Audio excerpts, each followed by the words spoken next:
A woman boarded a private jet in silence. No entourage, no designer luggage. Just a hoodie, worn sneakers, and $1 billion secret.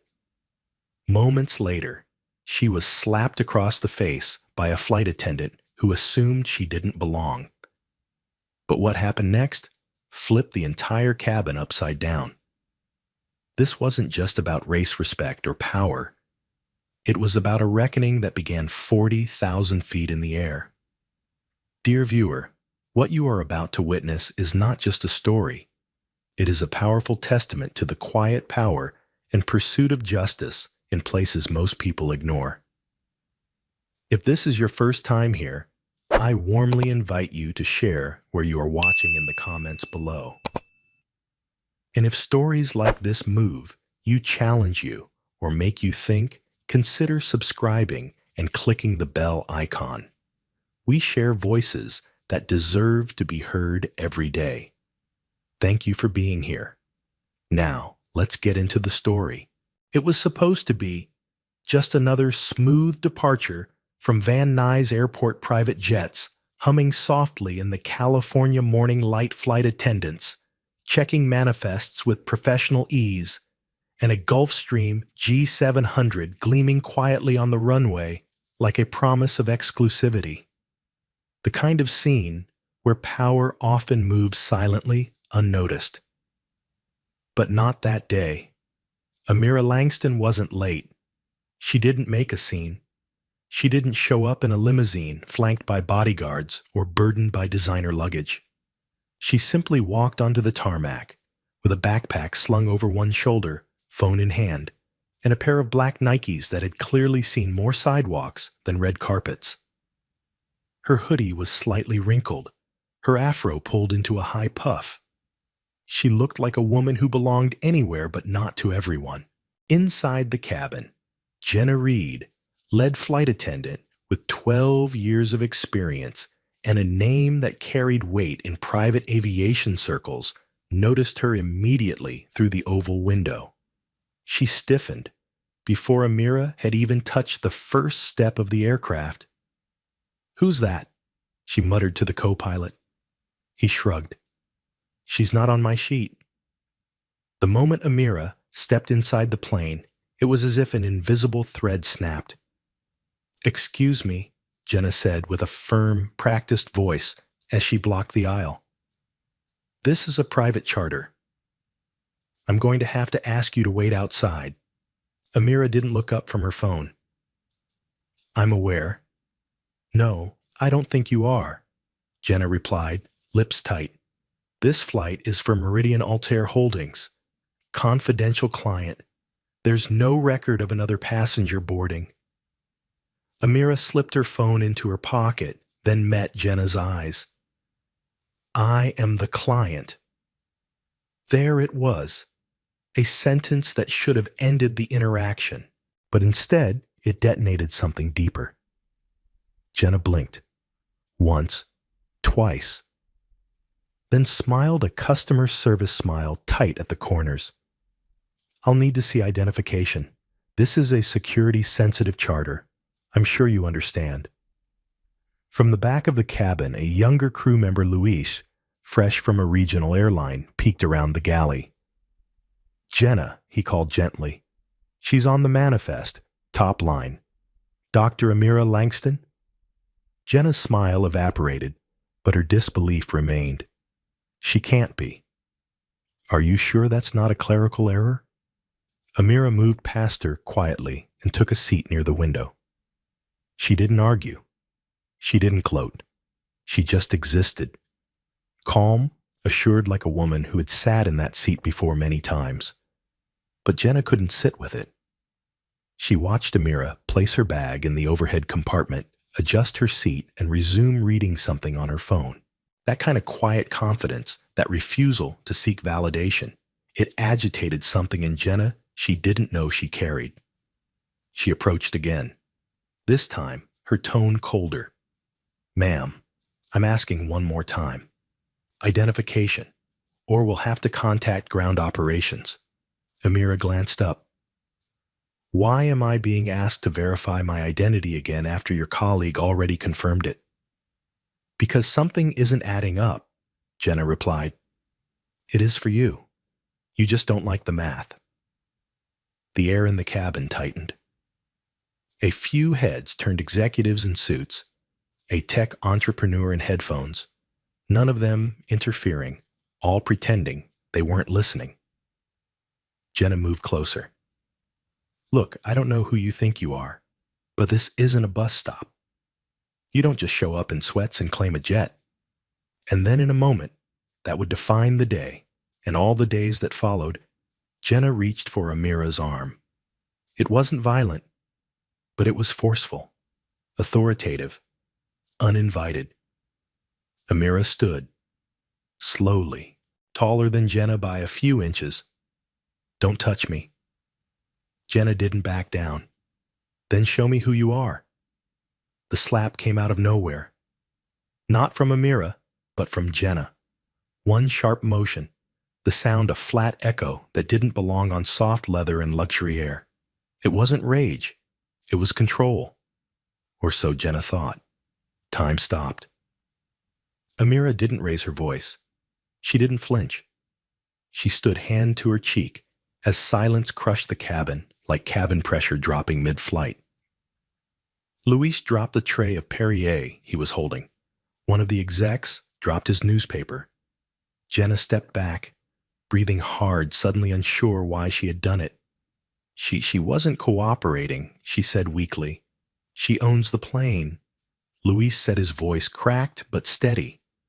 Dr. Amira Langston, CEO of Langston Dynamics. She's the majority shareholder in Meridian Altair. Jenna froze. Luis kept going, not cruelly, but plainly the way truth sounds when it no longer needs to be defended. She's the reason this jet exists, and you just put your hands on her. Amira sat down again. She didn't ask for the pilot. She didn't reach for a lawyer. She didn't tweet. She simply said, "Let's fly." Jenna looked around, but no one came to her aid. Not the co-pilot, not the passengers, not even the junior staff. Power had shifted. Quietly, permanently. But Amira didn't need to announce it. She just wore it, in silence. And as the jet rose into the morning sky, one woman carried a bruise that wasn't physical, but would change everything she thought she knew about identity power and who really belongs in first class. The storm had begun. And not a single cloud had formed yet.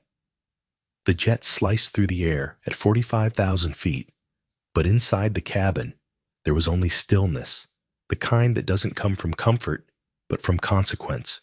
Jenna Reed sat rigid in her jump seat, hands clenched tightly in her lap, the sting of her own choices throbbing louder than the gentle hum of the engines. She'd expected turbulence in the air, not in her world. And now that turbulence had a name, Dr. Amira Langston. Amira wasn't staring out the window in quiet retreat. She wasn't sulking or rehearsing revenge.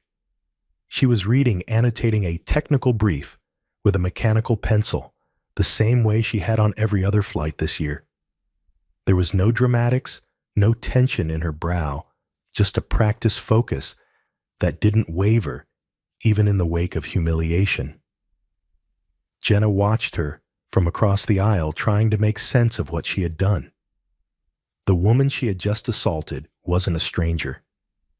She was the future of aerospace innovation, a figure whose quiet rise had been so calculated and careful that few even realized she now controlled the very company that employed them all. Amira Langston had earned her first patent at 23, an adaptive guidance system for private jets designed while she was still in grad school at MIT. By 28, she had co-founded Ascension Dynamics, a tech firm that built lightweight propulsion units for long-range drones. The industry dismissed her at first. Too young, too soft-spoken, too black, until the contracts started rolling in. First with NASA, then DARPA. then 3 Fortune 100 aerospace conglomerates. But Amira hadn't stopped at invention. She was a builder, not just of machines, but of systems. She created companies not to sell them, but to shape them. And when she quietly acquired a controlling interest in Meridian Altair Holdings, she did so not for prestige, but for something deeper, something strategic. She was rewriting the rules from the inside. And yet, none of that had been enough to stop Jenna from seeing only the hoodie, the sneakers, the skin. Jenna now sat steeped in a realization so heavy, it felt like gravity itself had turned against her. Back in her seat, Amira flipped a page, then paused. She pulled out her phone, not to call her lawyers or post a statement, but to open a note she'd been drafting for weeks. It was a document titled Operational Recalibration Culture and Accountability. She added a line beneath the heading, "Bias is not always loud. Sometimes it whispers protocol in your ear and calls it professionalism." Louise approached quietly, offering her tea. She accepted with a nod. "You okay?" he asked softly. "I'm not the one who should be asked that," she replied. Louise nodded, then hesitated. "I just want you to know, not all of us would have acted like that." "I know," Amira said, her voice calm. "But that's not the point, is it?" He shook his head. "No, it's not." She sipped the tea, eyes distant. "The point is, this happens even when you own the sky." At the back of the plane, Captain Howard Beckett was on the line with HQ. His voice was low-clipped and serious. "Yes, confirmed. Passenger is Dr. Amira Langston?" "Yes, the same." It was unprovoked. "Yes, recorded on interior cam. I'd advise the legal team to be ready." "No, she hasn't filed anything yet." "But she doesn't need to. She's already moving."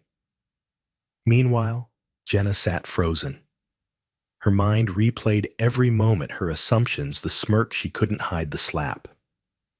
She had built a career out of predicting people, reading micro-expressions, responding with flawless etiquette.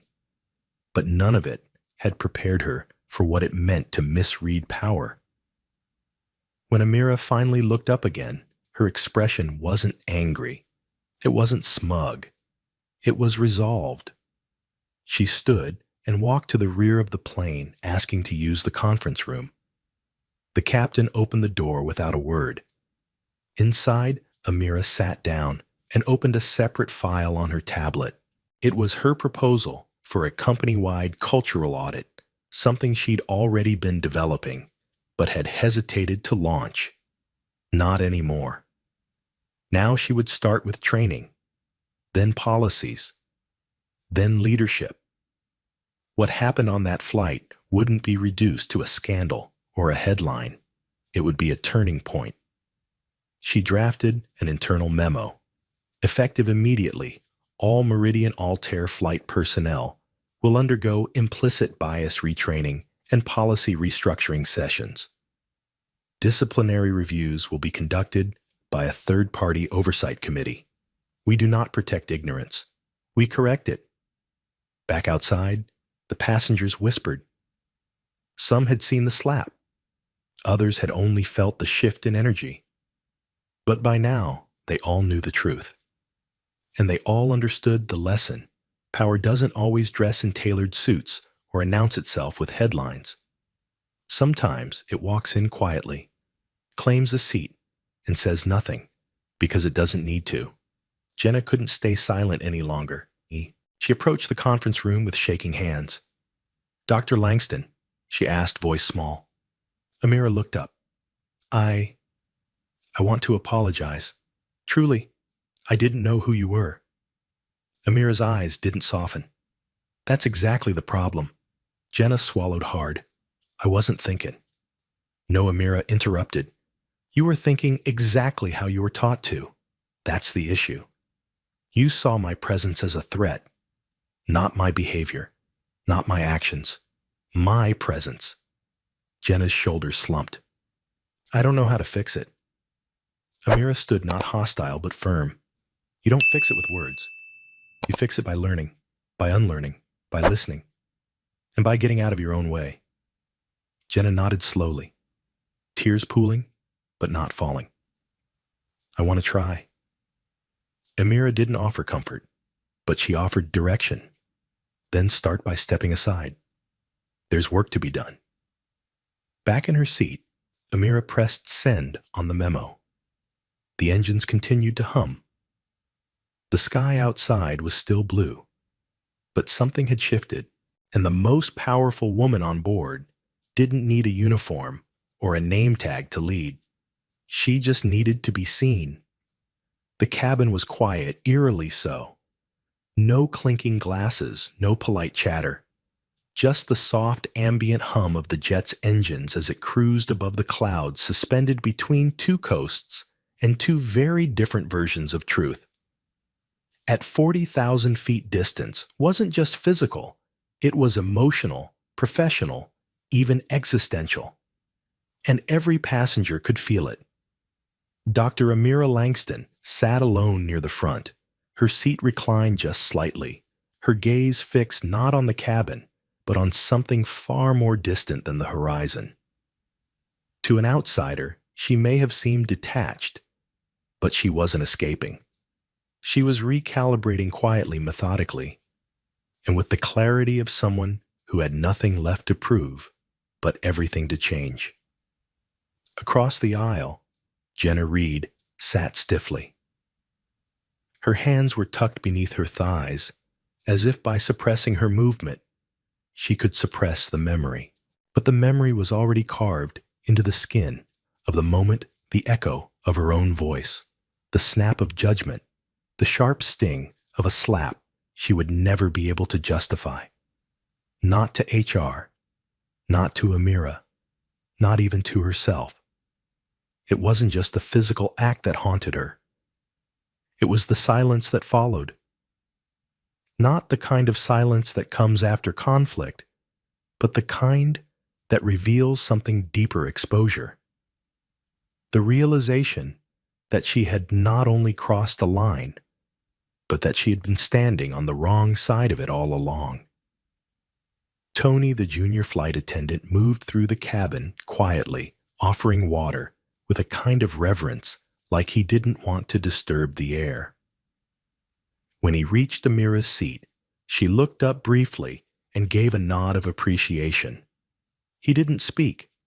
He didn't need to. The unspoken acknowledgement between them said enough. You saw me. That's rare. Jenna watched it happen, that quiet exchange, and felt her stomach churn. She wasn't used to being irrelevant. In most spaces, she had the confidence of experience of seniority.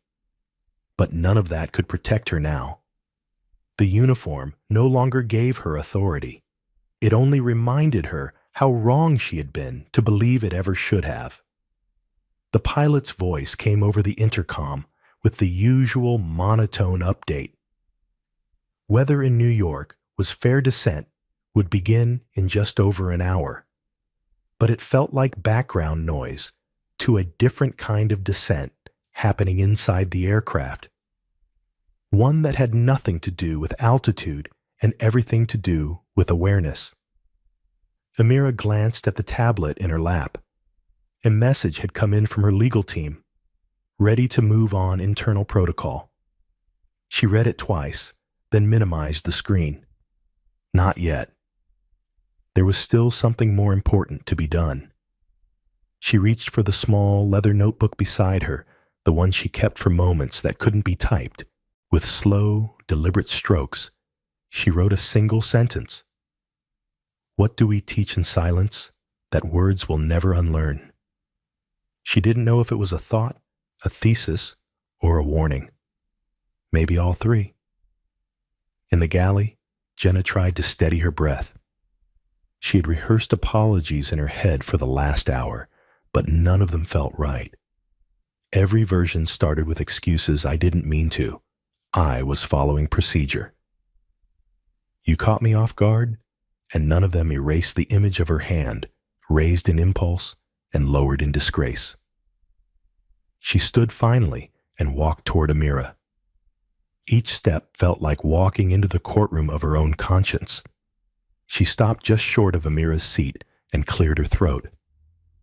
"Dr. Langston," she said, voice tight. "Do you have a moment?" Amira looked up. There was no warmth in her eyes. No anger either. Just neutrality. The kind that makes you aware you are no longer in control of the moment. "I'm listening," Amira said. Jenna shifted.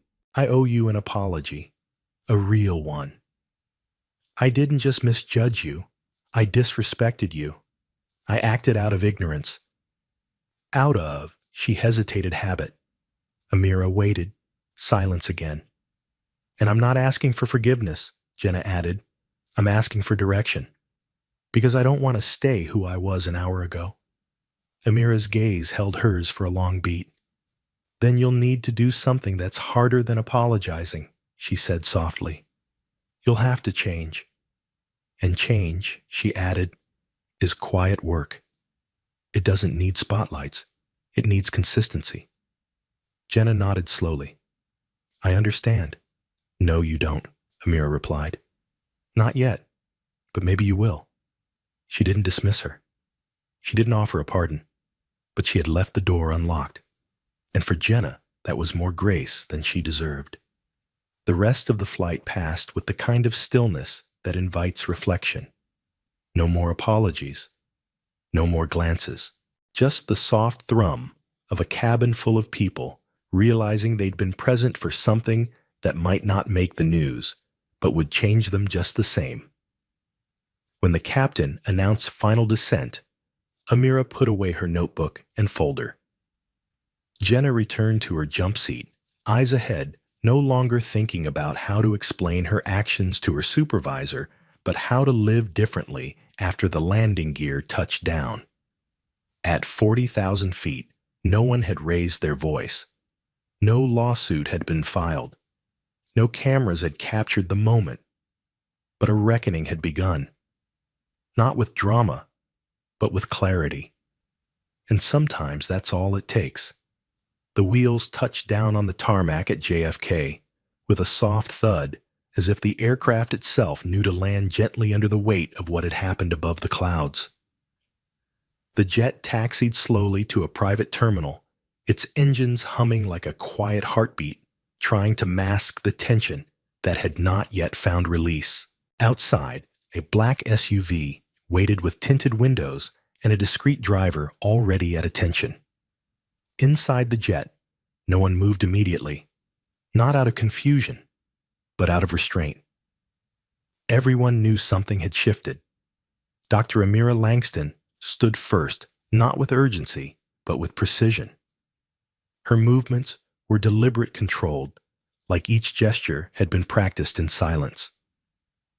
She slid her leather folder back into her bag, pulled her hoodie sleeve straight, and stepped into the aisle without acknowledging anyone else. Power didn't need volume. It only needed certainty. Behind her, Jenna Reed remained buckled in her jump seat, her body stiff, her throat dry. She watched as Amira approached the door and paused not to wait, but to deliver a final silence. Jenna thought the moment might pass, like vapor, that Amira would simply disembark and leave her with nothing but shame and paperwork. But then, just as Amira reached the cabin exit, she turned not sharply, but with intent. Her eyes met Jenna's and held them. "You made a mistake," she said, her voice steady low. "But your bigger mistake was believing you wouldn't have to answer for it." Jenna opened her mouth, but Amira raised a hand slightly, not to silence her, but to end the exchange. Then she stepped off the plane into the cool New York air, leaving behind a woman who had mistaken uniform for authority and silence for insignificance. The SUV door closed softly. No slams. No theatrics. Inside, Amira's team waited a pair of legal aides and her executive assistant, Mariah, who handed her a fresh binder without speaking. Amira opened it, flipped to the tab labeled Incident Response, and tapped her pen once before speaking. Full internal review, she said, effective immediately. Jenna Reed is to be relieved of duty pending retraining. Mariah nodded, already typing. Do we inform Meridian PR? No public statement, Amira replied. This is not about image. It's about integrity. Behind her, the jet sat still, sunlight gleaming against its polished hull. But the cabin inside remained frozen in a different kind of stillness. Captain Drew Carlton emerged from the cockpit, a stern crease between his brows. He stepped into the main aisle and addressed Jenna without dramatics. You'll remain on board until you're formally debriefed by the regional director. Jenna didn't argue. She just nodded once, feeling the shift in air pressure inside the cabin wasn't from altitude but consequence. She wasn't just grounded. She was unraveling. Meanwhile, inside Meridian's corporate office in Manhattan, the day had already turned sideways. The internal email hit inboxes like a ripple through glass unscheduled oversight briefing. 4:30 p.m. Mandatory. Executive attendance required. For most, that subject line was just another red flag in a week already stacked with tension. But for those who had been watching Amira Langston since her acquisition of controlling shares in Meridian Aviation, it was something more. A signal. The storm she flew in on had finally touched ground. At 4:27 p.m., the boardroom on the 39th floor was filled with executives who normally ran on confidence and caffeine. But today, they were subdued. Phones were silenced whispers, minimal. When Amira entered, she didn't smile. She didn't shake hands. She placed her binder at the head of the table, took her seat, and opened to the first page marked Policy, Passenger Equity, and Personnel Conduct. The incident on Flight 308 from Santa Barbara, she began, is not an anomaly. It is a symptom. A few board members shifted in their chairs. One cleared his throat, then thought better of it. For 6 years, Jenna Reed served this company. Amira continued. She completed trainings, passed evaluations, and yet in less than 5 minutes, she acted on bias so strong it bypassed every protocol we claim to uphold. She let the words breathe. This isn't about punishing one woman. It's about exposing the air we breathe in this organization. The air that tells some of us to watch our tone while others never even notice theirs. The room was dead quiet. I'm not interested in a press strategy, she said. I'm interested in rewriting our culture. A hand went up. Kevin Marsh, VP of Operations. Dr. Langston, with respect, this might escalate. If it leaks, it won't leak, she interrupted. Because we're not hiding it. We're documenting it, publishing it, and we're embedding it into every level of this company, from hiring to flight briefings to conflict de-escalation. Another executive, Elena Chow from HR, nodded slowly. Are you proposing a company-wide audit? I'm implementing it, Amira replied, and I'll oversee it personally. Outside, the skyline burned orange with early evening sun. Inside, something far more enduring had been lit. That night, Jenna Reed sat alone in a temporary office at JFK's regional admin building. No badge, no uniform, just a plain polo and khakis handed to her without ceremony. On the desk was a printed form, Voluntary Participation in Organizational Realignment Program. She stared at it unsigned. She didn't need to be told she was replaceable. What haunted her was the realization that she had been so certain, so sure of her right, to judge her power, to question her authority, to decide who belonged and who didn't. And all of it, every illusion, had been dismantled without Amira raising her voice. Redemption wasn't the form on the desk. It wasn't an apology emailed to HR. It was the slow, unglamorous work of becoming someone different from who she had been at 38,000 feet. That wasn't just corporate realignment. It was personal reckoning. Amira returned to her apartment just after 10 p.m. She peeled off her jacket, slipped into a sweatshirt, and sat on her terrace overlooking the East River. She didn't celebrate. There was no relief. Because for people like her, victories weren't celebrated. They were carried like quiet burdens with invisible weight. Her phone buzzed. A text from Mariah. Board approved full implementation. Congrats. She didn't respond. Instead, she stared out at the city lights and whispered to herself the truth she had learned long ago. Justice isn't loud. It doesn't announce itself. It arrives in accountability, in systems rebuilt in silence, turned into change. And tonight, she had turned turbulence into transformation. In the weeks that followed, the media didn't find out. There were no viral headlines or dramatic exposés. Amira Langston had kept her word, no spin, no spectacle. But real change, rarely needs an audience. It just needs commitment. Inside Meridian Aviation's headquarters, silence had taken on a new tone. Not fear, not shame, something more reflective. Meetings grew shorter, words more measured. People began listening to each other not because they were told to, but because it had become impossible not to. Jenna Reed hadn't worn her uniform since the day they landed. She didn't know if she ever would again. Some mornings, she still reached for it out of habit, then stopped herself. It wasn't about losing the badge. It was about losing the version of herself that had once worn it without question. She reported every day to the realignment program in a modest training facility in Newark, where she sat through hours of footage, dialogue circles, and guest panels led by people who had lived the consequences of implicit bias firsthand. She didn't speak much at first. She listened. One afternoon, she found herself across from a former flight attendant who now led workshops in restorative accountability. "You don't get to fix it," the woman said softly. "You get to face it. That's different." Jenna didn't argue. She nodded, because for once that was enough. Each session pulled something apart inside her, revealing how deeply she had once mistaken protocol for principle certainty for wisdom.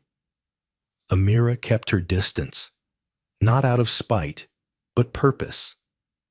This wasn't her journey to micromanage. Redemption was never handed down from power. It was claimed by those who chose to walk through it with their own feet. Still, she received weekly reports. She saw Jenna's name on the completion rosters, read the notes about her reflections, the moments she'd chosen to own the ones she still wrestled with. And in those pages, Amira found something that mattered more than performance intent. Not performative remorse, but the slow rebuilding of a conscience. It would be easy to believe that Amira walked away from it untouched. But the truth is, people who carry stories like hers don't walk away. They integrate. They absorb. They carry the silence, the looks, the assumptions, and repurpose them into policy architecture structure, anything that ensures the next woman like her never has to fight the same battle. Months later, a new internal training series launched at Meridian. It was called The Seat Next to You. In one of the videos, Amira appeared briefly, not in a boardroom, not behind a podium, but sitting beside a younger employee on a plane, having a quiet, open conversation about presence and perception. "You don't have to be a CEO to change how people are treated," she said. Sometimes it starts with how you greet them. Jenna watched that video on her last day in the program. She didn't cry. She didn't smile. She just stood a little taller, walked to the front of the room, and signed her name next to the words, "I acknowledge the journey. I continue it from here." Redemption didn't hand her back a uniform. It handed her a mirror, and this time she didn't look away. In a world where appearances are too often mistaken for truth, where assumptions speak louder than questions, the story of Amira Langston and Jenna Reed reminds us that true identity isn't always worn on the surface. It unfolds in actions, in grace, under pressure, and in the choices we make when no one expects us to lead. From the private tarmac in Los Angeles to a training room in Newark, this wasn't just a story about an incident on a jet. It was a quiet revolution that began with a slap and ended with a mirror held up to an entire system. Amira Langston didn't demand justice with volume. She delivered it with presence. A billionaire in worn sneakers, a quiet powerhouse who never needed to raise her voice to be heard. In the face of disrespect, she didn't retaliate, she responded. Not with punishment, but with policy. Not with vengeance, but with vision. She reminded everyone watching both on that plane and beyond that power doesn't need to scream. Sometimes it whispers through integrity. Jenna Reed's journey, however painful, was no less important. Because real growth never comes from comfort, it comes from confrontation. The kind that forces us to face what we didn't want to see in ourselves. She made a mistake, but more importantly, she stayed to face it. She sat in the silence she created, listened to the consequences she never imagined, and allowed herself to be transformed by truth. Not because she had to, but because she chose to. Their paths intersecting for just a few hours left an imprint that echoed far beyond a single flight. Company-wide reform, new equity training, cultural change not born out of PR damage control, but out of lived experience and accountability. This was the quiet power of impact. And it all began because one woman refused to be erased and another woman refused to stay blind. The lesson here isn't just about race or class or the silence between boarding and arrival. It's about awareness. It's about what we do with the moments we're given, especially the uncomfortable ones. This story asks us to examine how quickly we judge, how rarely we ask, and how often we confuse confidence with arrogance or simplicity with insignificance. In our daily lives, we pass people in airports, on subways, in offices, assuming their worth from their wardrobe or their tone. But what if we stopped? What if we paused long enough to listen to question our own lenses before defining someone else's story? That's where change begins, not in sweeping declarations, but in the space between reaction and understanding. Whether you wear a uniform or not, whether you lead a company or stock its shelves, you have the power to see people fully clearly and with the kind of respect that doesn't ask for credentials first. And if you're watching this today, ask yourself, who have you dismissed without knowing their name? Who have you silenced by assuming their story? And what would change if you started every interaction with curiosity instead of conclusion? Let this story remind us all that redemption isn't always loud. It's often quiet, earned, not declared. And sometimes the most powerful transformation comes not when the world is watching, but when we finally begin watching ourselves. If this story stirred something in you, if it made you pause, reflect, or see someone differently, don't let it stop here. Subscribe to our channel, leave a comment with your thoughts, and share this story with someone who needs to hear it. We're building a space where truth isn't just told, it's felt. Your support helps us keep creating meaningful, honest content that speaks to the soul of who we are and who we're becoming. Let's grow together. Change starts with stories, and you just heard one worth remembering.